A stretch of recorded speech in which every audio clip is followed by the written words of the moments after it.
Welcome back to Screw the Hustle Summit. I'm your host, Larissa Banting, and today we are joining a wonderful, wonderful friend and mentor of mine that I've been following for quite a while, and her name is Elaine Rau, and she is the brains behind LadyBoss Blogger. And I tell you, this woman is a dynamo, and I'm so excited that she's here to share some of her incredible wisdom and what she has learned along the way, because she has built an incredible business in a very short amount of time, but doing it in such a way that she has a life. And I think this is something that we all aspire to. So welcome, Elaine. Thank you so much for joining us today. Thank you so much for having me. This is an awesome opportunity. Thank you. So just let's maybe give a little, just a quick snapshot of your journey, how you got started as a blogger, how quickly you built your business to the point where you are now. Yeah, so it was never my dream to actually become a blogger. I was actually working in the wedding industry, and that was like my career goals, my ambitions. I basically worked my way up to be the national wedding sales manager, but for a creative outlet for this online magazine. And she basically, she had me doing her press events and stuff like that. I basically met up her for coffee and she hired me on the spot. I was like, super great. So I just did all these press events for her. So I loved attending the events, but I had to write about them on her blog afterwards. So that kind of started my, blogging skills, so to speak. So it almost like forced, to write about this. So then one day, I was just doing my job. My fiance from overseas called and he told me that his brother had just been murdered. And so I was shocked. I immediately called my boss and I was like, can I go see him? I need to attend the funeral, blah, blah. And his response shocked me because he said no. And his reasoning was even worse, which was basically, he said that it would affect sales. So I realized that it was just a dollar sign and I had to quit. There was no other way. Like, he didn't give me any other option. So I quit. I moved overseas, and that's when things started getting hard again.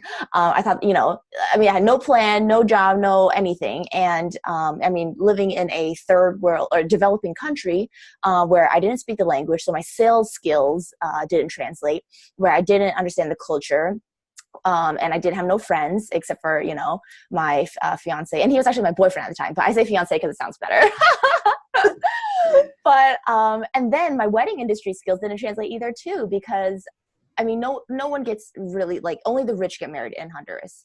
And it's not like, the whole shebang thing, like in America. Anyways, so I was there and I was like, okay, I obviously need to reinvent myself. I obviously need to develop a skill or something, make myself effective here. And so I decided to start a blog, not to make money, actually. It was to get the feeling back from when I used to be that intern. So I had, I felt important. I felt special. I felt good when I was blogging, and so I attributed these to blogging. So I started the blog and I named it LadyBoss Blogger because I wanted to learn about, actually I purchased LadyBoss Blog, but then all of the social media was taken. So I was like, well, I want something, I want it to be, across the board. So I just added at the end. I was like, well, blog, blogger, same thing.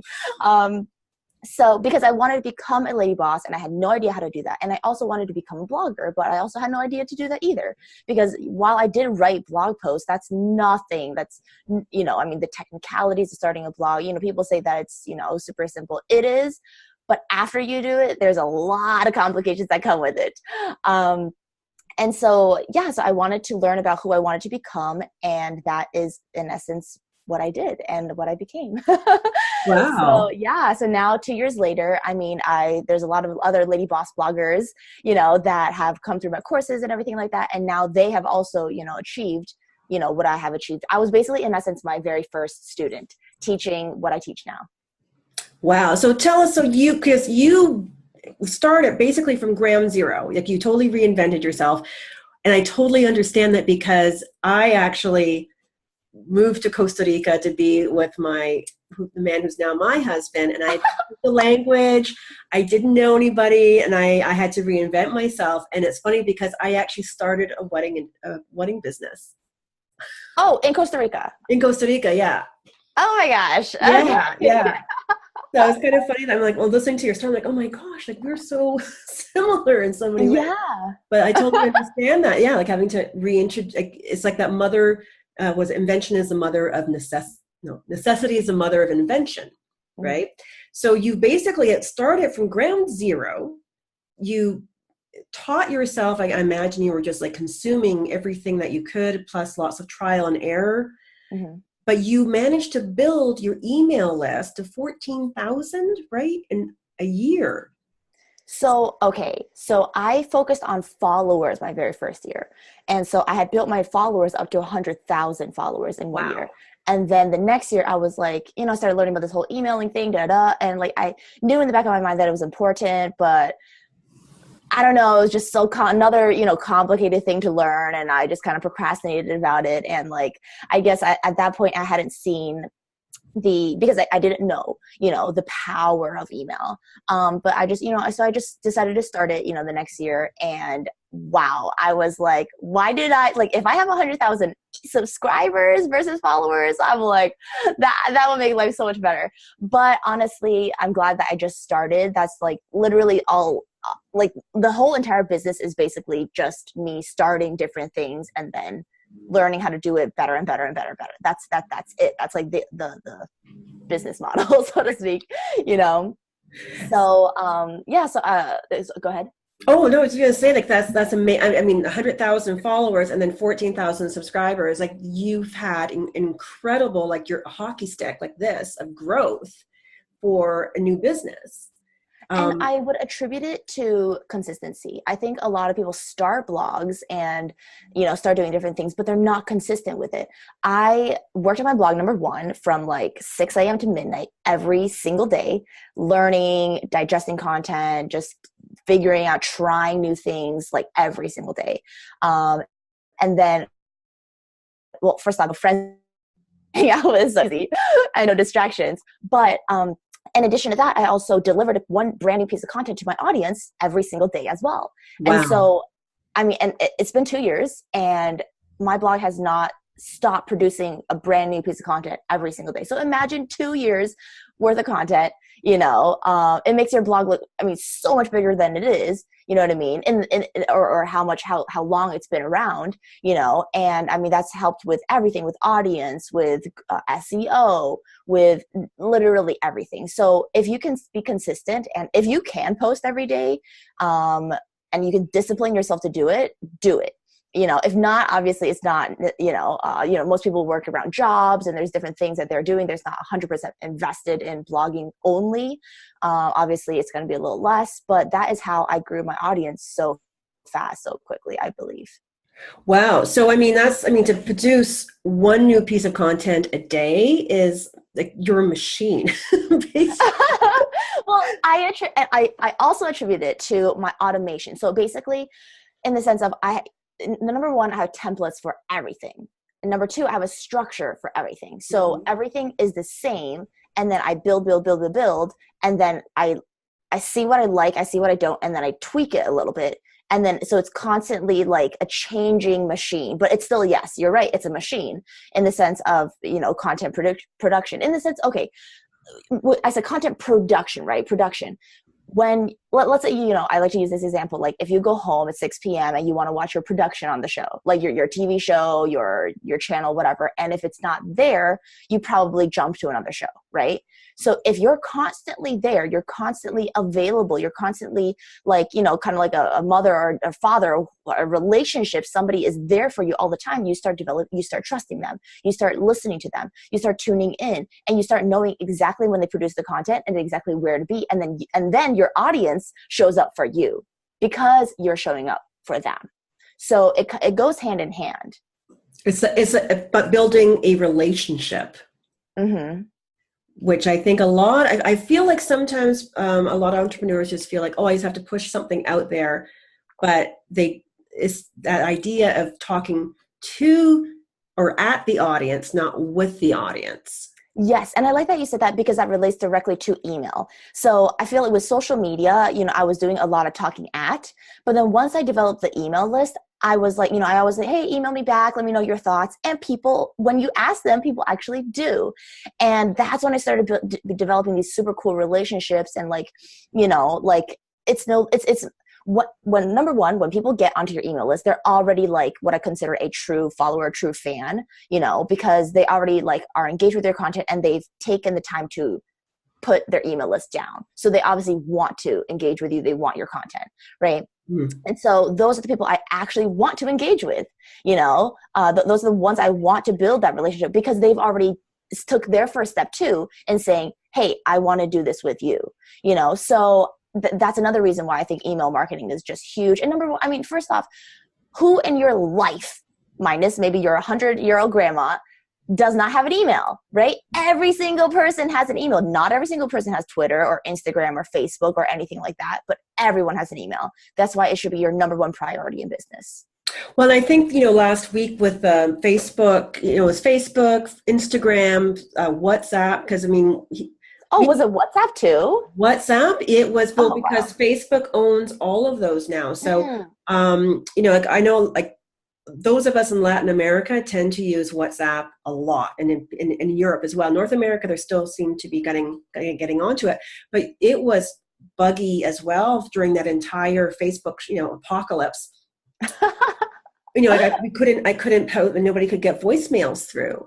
So which really, I think everyone kind of stepped back, and it made them realize, oh my gosh, like how dependent a lot of people have become on those couple of platforms. And when those go down, all of a sudden everyone's running around like a chicken with their head cut off because they're like, I'm losing business, which is a wake-up call, right? Like, because we don't own those platforms. We're basically pitching our tent on rented land.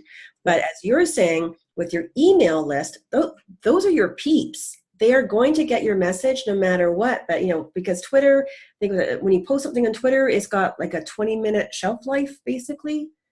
Unless Twitter is 30 seconds. 30 seconds. I stand corrected. Think about that. I mean, if you don't happen to see that in that window, no one's going to see it. Yeah.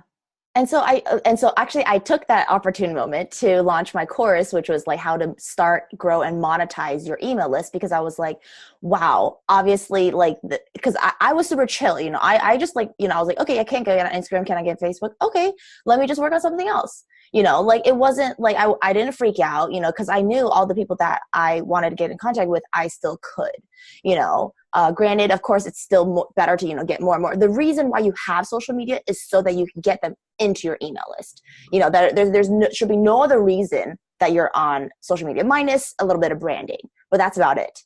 Everything else should be funneling towards your email list. And you have a really, your branding is so like spot on, because whenever I see anything of yours, like on Pinterest or whatever, I was like, oh, okay, that's LadyBoss Blogger, because you have your thank you. No, it's true. Like you have you've got your fonts are always consistent. You've got your color, that's special, the color of pink. And I mean, I know that from what you've been saying that you have your template set up, which not only cuts your work level down, but it works because of the consistency. You see something and you automatically, oh, that's Elaine's. Yes. I love that you said that's like the highest compliment ever. Like, I love it when people say like, oh, like, when I'm scrolling through, I know it's your content because I just recognize it, like that's, and a very interesting thing that I've learned about a lot of like top bloggers are that they have a graphic design background, so I actually studied art.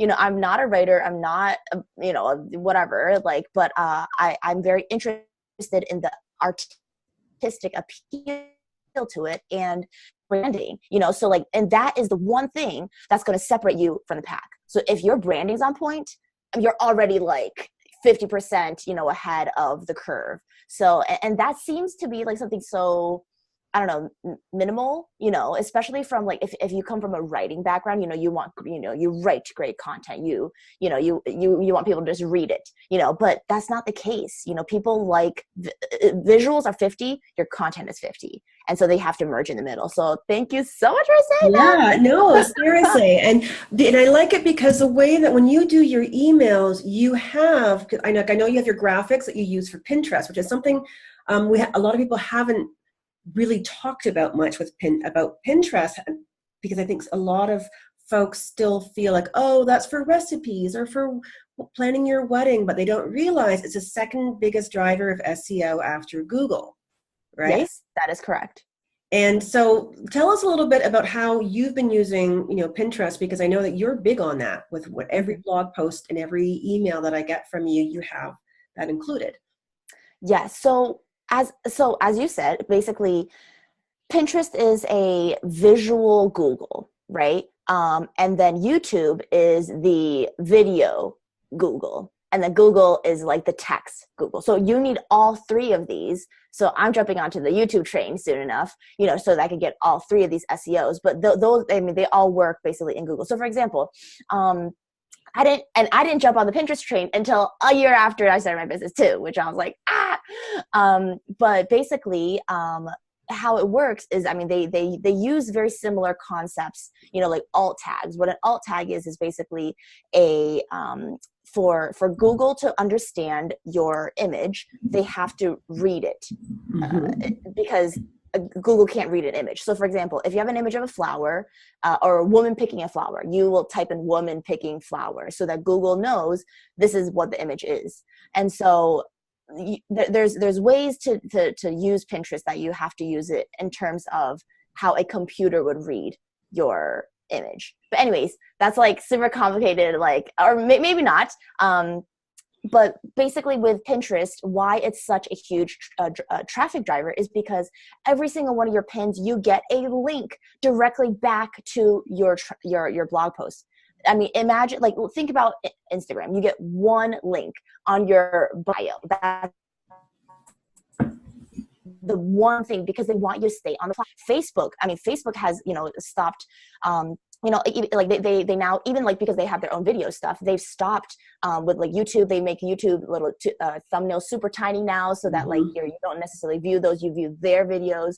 And actually, if you have a link in your caption, they minimize your reach. So there's a lot of different things that work against you in terms of giving you traffic on all the other channels except for Pinterest. So, if you go onto, your Pinterest board, and then also another thing about Pinterest is that people repin stuff. If they like it, they repin it. On Facebook, Facebook, honestly, I think is really dead. The only thing that I would ever use on Facebook these days for business is the Facebook groups, because that's building community. That's, actually, conversing with people. That's building, a specialized community.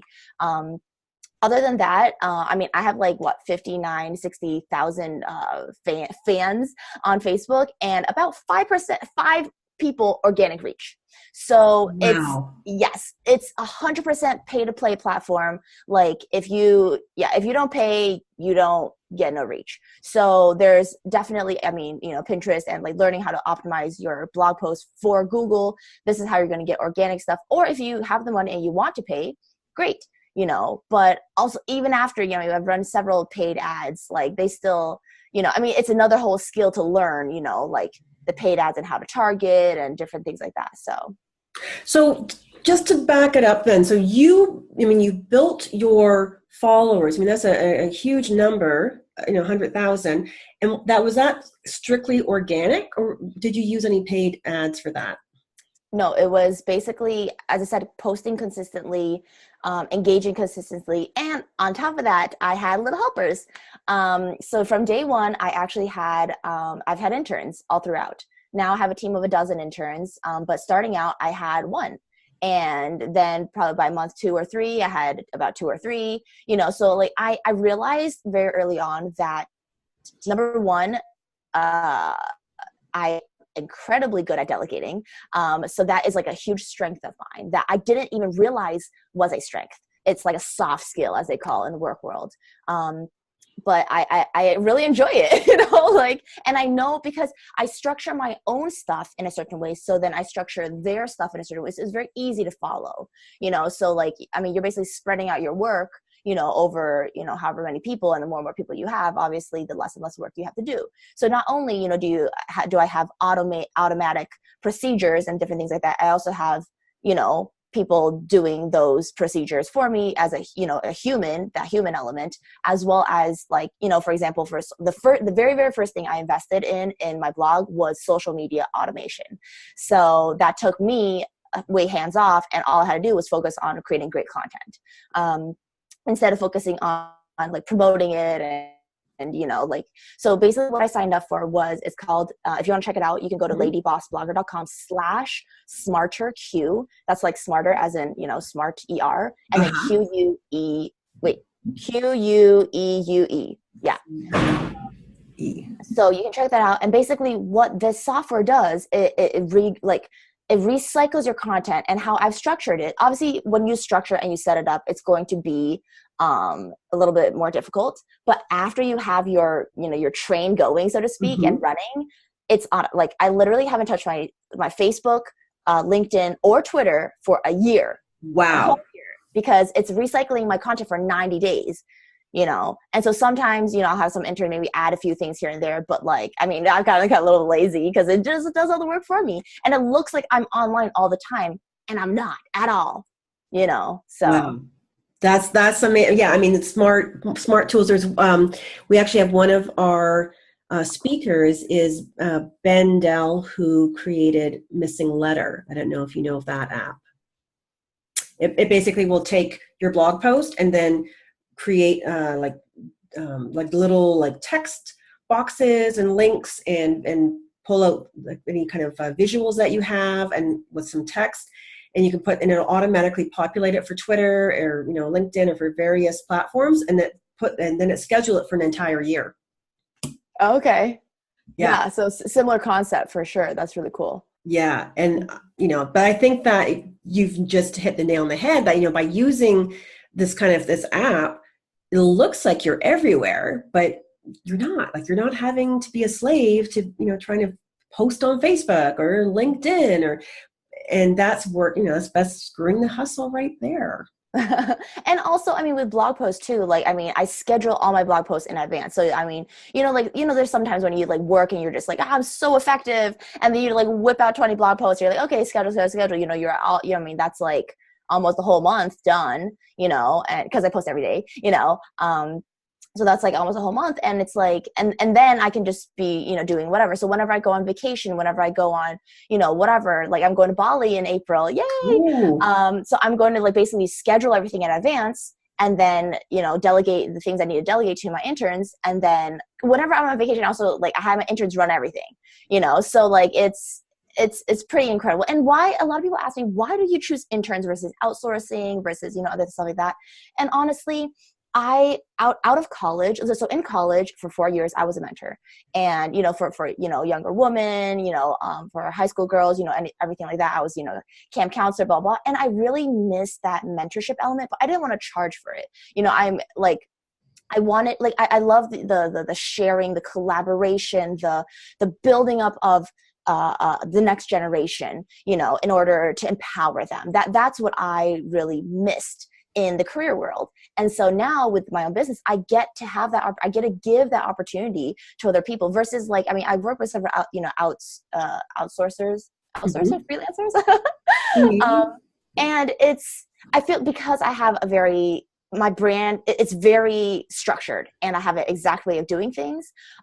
It's easier to teach an intern how to do it versus paying someone who might have their own artistic way of doing things and then having to go back and forth. And it's just, to me, it's a little bit more, it's just more work to pay someone to learn what I want them to do. And versus it's so much more empowering to me to empower other people to, like, teach them a skill, and then for them to go forward with that skill. So like, I mean, one of my interns just told me that like, she's my PR intern, and she's already gotten a PR firm has already hired her. And Wow. they were like asking, oh, like, you know, all my interns, whenever they graduate, you know, from the internship, they're always like, people always ask, what did you do at the LadyBoss Blogger internship?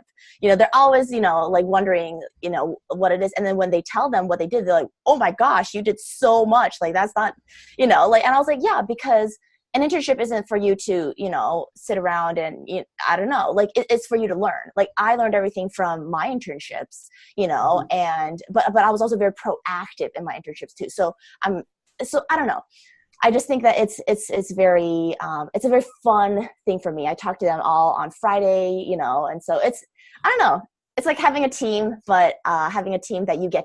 Okay. So Elaine, tell us, where do you find your interns? So my very first intern I found basically was through a connection from, you know, when I used to blog for the online magazine, and basically her best friend was looking for an internship, and so I kind of created one, and then had her sign up, and then she was my very first intern. So we kind of like worked on building LadyBoss Blogger together, which was kind of cool too, because she was a PR intern. So she like, you know, advertised it and kind of promoted it and stuff like that. So it was really nice to have somebody there right from the beginning doing it with me. And then she graduated from the internship. And then a year later, she came back as a blogging intern. So that was super nice. And then in the middle, you know, she was still promoting LadyBoss Blogger, you know, as she was continuing her PR journey. And so through her, I was able to get, you know, onto a lot of different trade shows and different, you know, fun connections that just because she loved her experience and she just, you know, freely wanted to talk about it. So that was really nice. And then after that, I created a career tab on LadyBoss Blogger. And then, so when people, you know, were checking out the blog, they would also see, you know, career opportunities, and they would just sign up automatically or on there. And that's how I got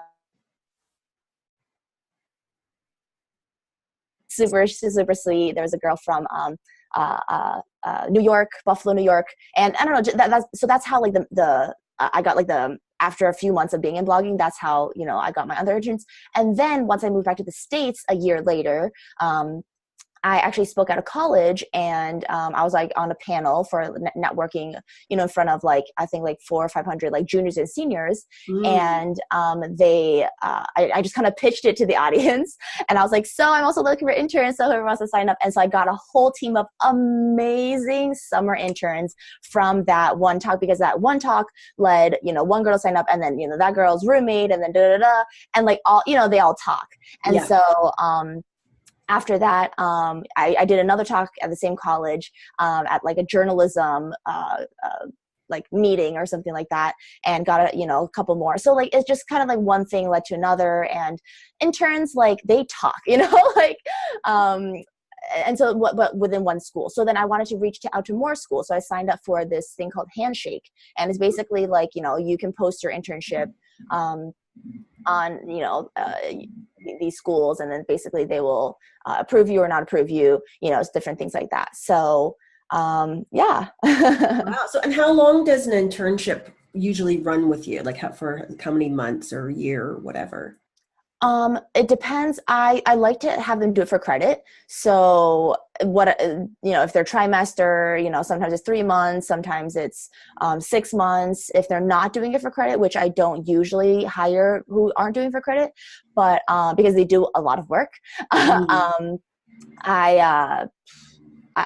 it just kind of varies, you know, from person to person, depending on, you know, what their goals are. Because I mean, every single internship is structured, but there's also wiggle room, because I want them to like find out through the internship what they're actually interested in. It's a time of learning. It's not a time of, you know, rigorous structure. So it's quite flexible.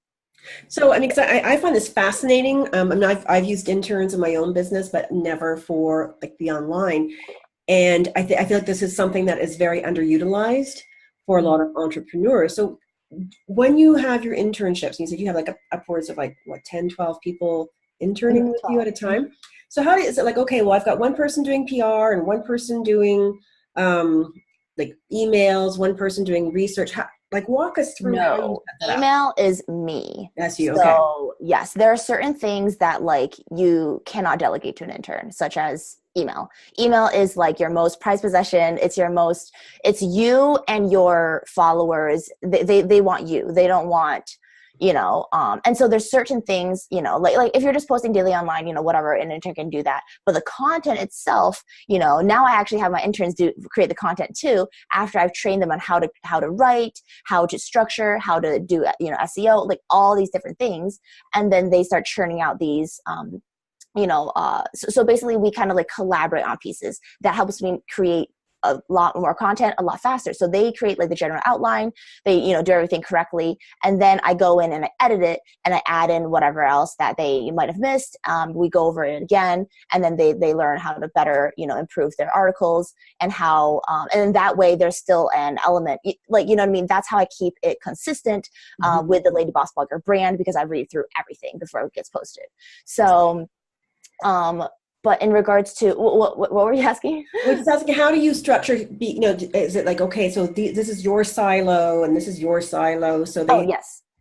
So they apply for certain ones. There's PR, there's video, there's social media, graphic design, whatever it is that they sign up for. But I also allow them to combine. So I have, some that are PR graphic design, or they are social media graphic design and blogging interns. So then for the first 2 months, they work on social media, next 2 months PR, next 2 months, or it just kind of depends. It varies from school to school too, the requirements. A lot of schools actually do not allow online internships. So it's like, it's harder to like, get into, because they're a little more traditional or whatever. So you have to find, certain schools, you have to structure it correctly. There's a lot of stuff that you have to do according to the school that will make it like a worthy internship, so to speak. So, and some schools are better than others. I learned which schools, would allow you to get their students. So what you've done is you've basically like created, like, here's the outline of, and so because obviously you're getting this again, like it was like a machine, right? So everything is well oiled, and they have, like, this is their job. So you're not reinventing the wheel each time you bring on a new intern, correct? Yes and no. There is a lot of customization when it comes to internships, because I want them to do what they're passionate about. So I do have a structure for them, and I do have certain tasks for them. But we talk every single week. My summer interns, we talk every single day. But with, if it's during the week, like if they're also doing work, if they're also doing school, then it's every week. And so basically I want to know where they're at, like, if you're passionate and you're interested in something, you're going to be at that creative element to it. You're going to be, you're just going to be naturally motivated to do it. And that's what I want. Like, I want the internship to become something that because they loved what they were doing. So, and I think that's, comes with my art background, just, creating together, collaborations. I actually study ceramics. Oh, really? So, yeah, it's very different. But I think, with that artistic, creative, background, that's how I like to structure it. And so yes and no, there is a slight structure, but every single intern is different, and every single internship is different because they combine different elements. Okay. Now, what happens, like, say you've got an intern and it's just not working out. What do you do in that case? What do you mean it's not working out? In the sense, like, maybe like on paper, or in the interview, they seem like they'd be a great fit, but then as things are kind of progressing, you kind of realize, well, maybe this wasn't the best, like the best fit. Yes. So, as I said, every single one of them do it for credit. Majority speaking. That hasn't come up since. That hasn't come up. Perhaps maybe because I like to work around. I like to figure out what's going on. What like if people apply for the internship, they're obviously not going to be not interested, and there's obviously that element of interest. So we just have to rediscover that, refigure that out. And honestly, the majority of them who apply are very self-motivated, and I think perhaps I've structured, like, I mean, I screen them, of course, like I don't hire people who I don't think would be a good fit, first off. So that's not super huge issue, honestly. Okay. All right. So to kind of just because I still find that your growth has been so impressive in such a short amount of time. I mean, but you've attributed it to a consistency. Like you are publishing every single day. And I mean, Russell Brunson says the same thing. Like, if you were to start like over again, like, being really consistent that's the key. And he said that's when he saw things take off for him as well. Um, you're able to delegate really well Mm-hmm. because to take all that on is, I can't imagine trying to be one person accomplishing everything you've done like on your own. But that's because you're very good at delegating, as you've said, and you're using the power of internship. So Mm-hmm. you're giving back to the community. And I'm sure like you're also learning, I'm sure, a lot from the interns as well, right? Yes, I do a little bit of market research with them in the sense of like, I like them to like research a topic on the sense of that they have no idea what they're talking about. And then I like to see how they structure it.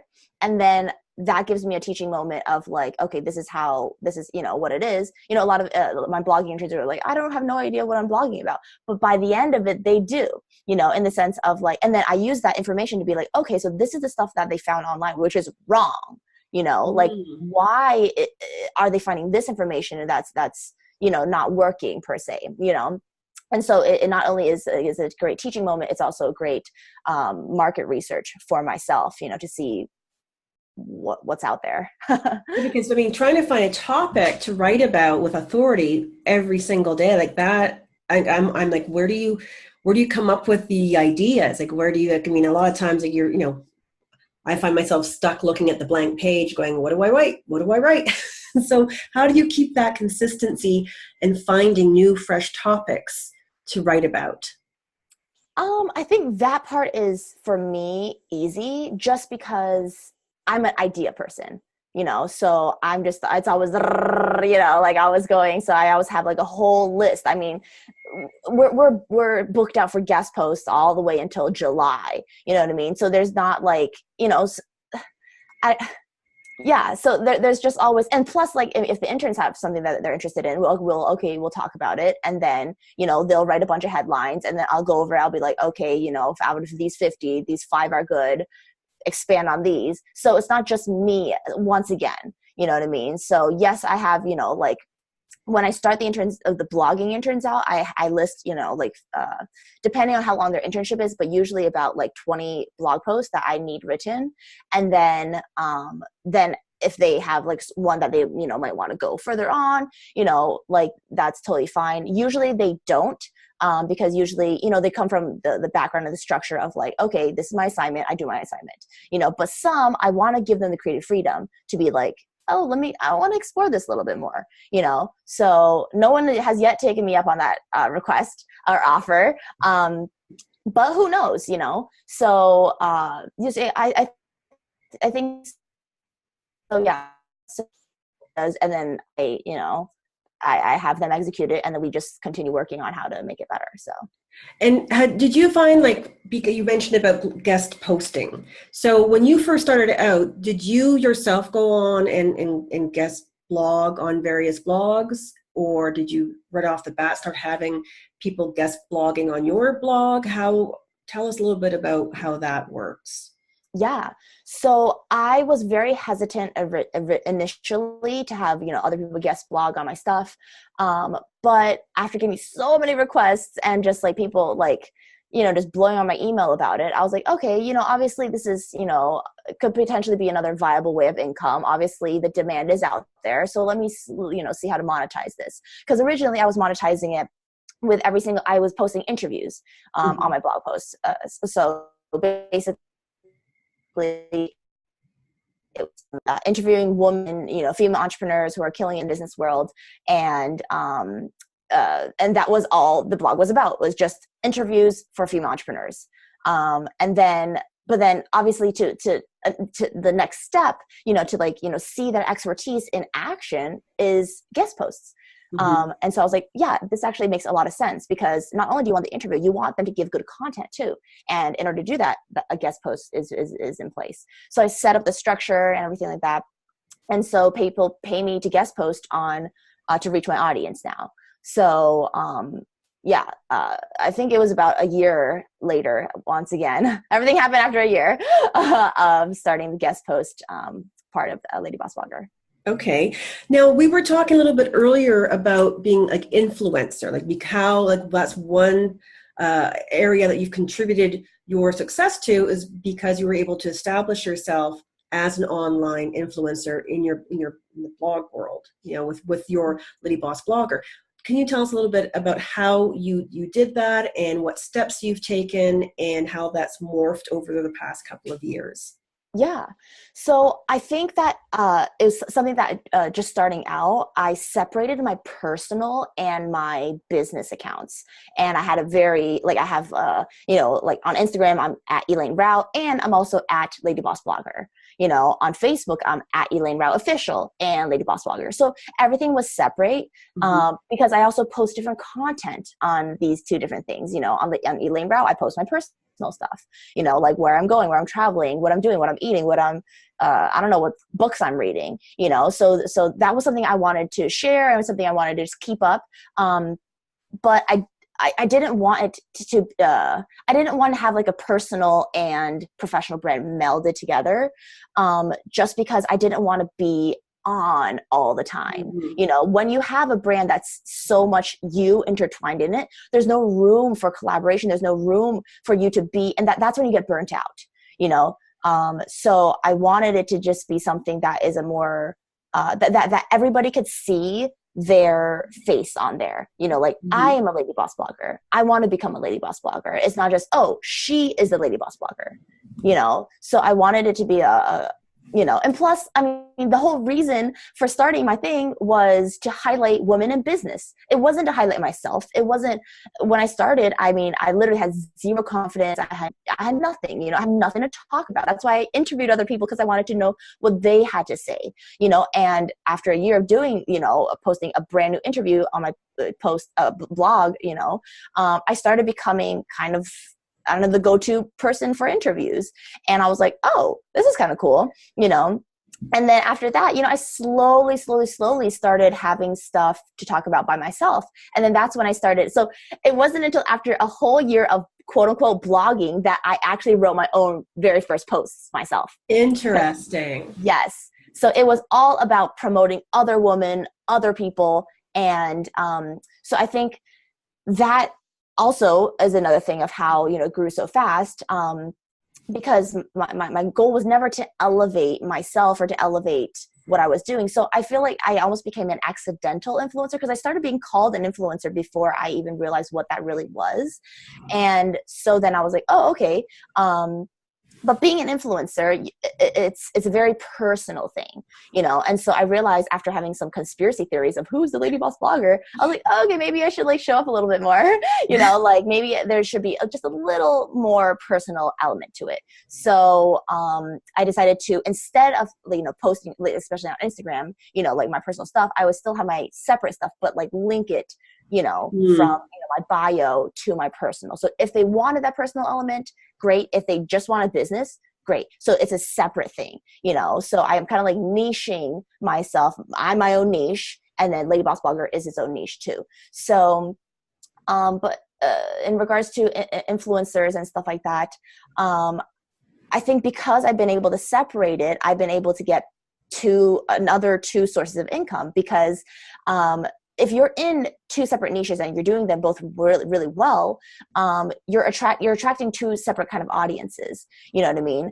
And so you can work with two separate bunches of brands, and for that. Like, for example, every single post on LadyBoss Blogger is basically sponsored, but they're sponsored by the consumer, in the sense of the interviews, are paid